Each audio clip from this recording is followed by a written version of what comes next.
Good morning mga sir. Ito S1000R na naked bike ng BMW. Meron siyang tatlong kulay. Ito ang Racing Red, Light White, M Motorsport at ang Hockenheim Silver Metallic. Mapunta naman tayo sa engine nito. Meron siyang 4-cylinder na 4-stroke, 16-valve, water and oil cooled DOHC engine. Meron itong 99cc displacement at lakas na 165 horsepower at maximum torque na 114 Newton meters at kaya rin itong tumakbo ng lagpas 200 kilometers per hour. Oh, ang bilis dito Suspension. Sa harap ay meron itong telescopic fork na may travel na 120mm at sa likod namang suspension ay swing arm ito na mayroon ding travel na 120mm. Mapunta tayo sa gulong. Sa harap ay gumagamit siya ng 120/70 rim 17 at sa likod na may 190/55 rim 17 din.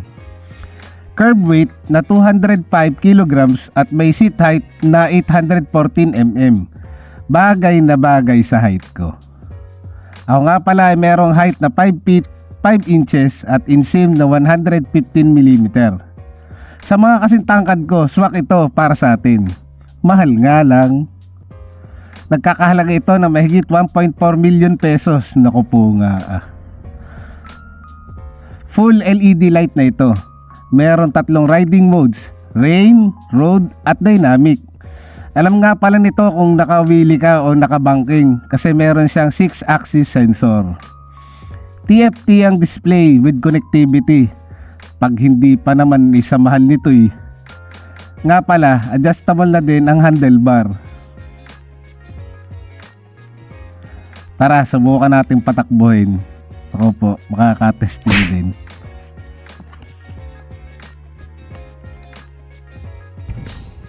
Okay na, nakakatagal ka dito ng ganito tayo.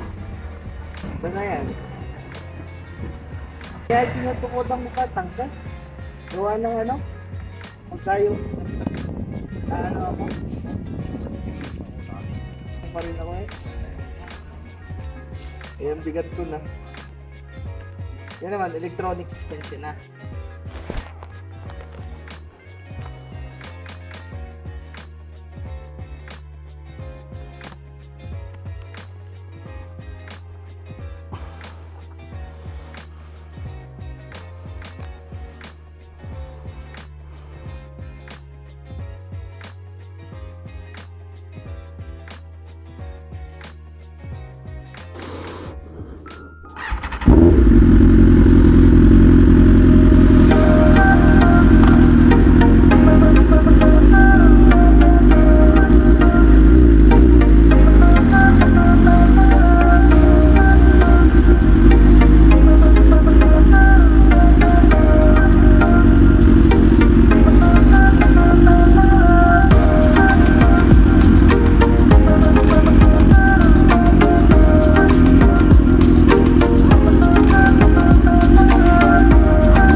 Pasubo tayo dito.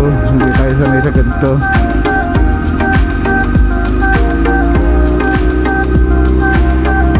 Pero masarap pa naka big bikers.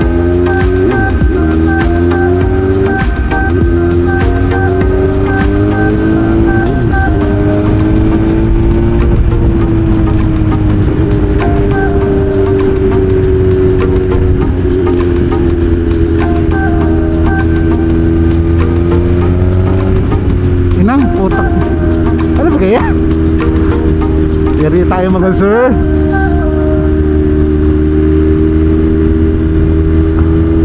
Okay, dahan-dahan lang po tayo kasi tayo po hiram.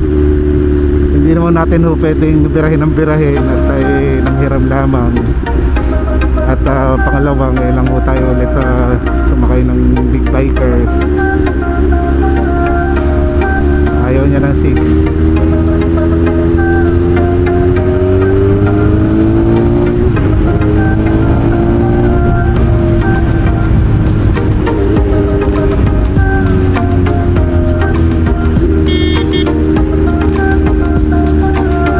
Masarap siya sir, pero nakakangalay ito.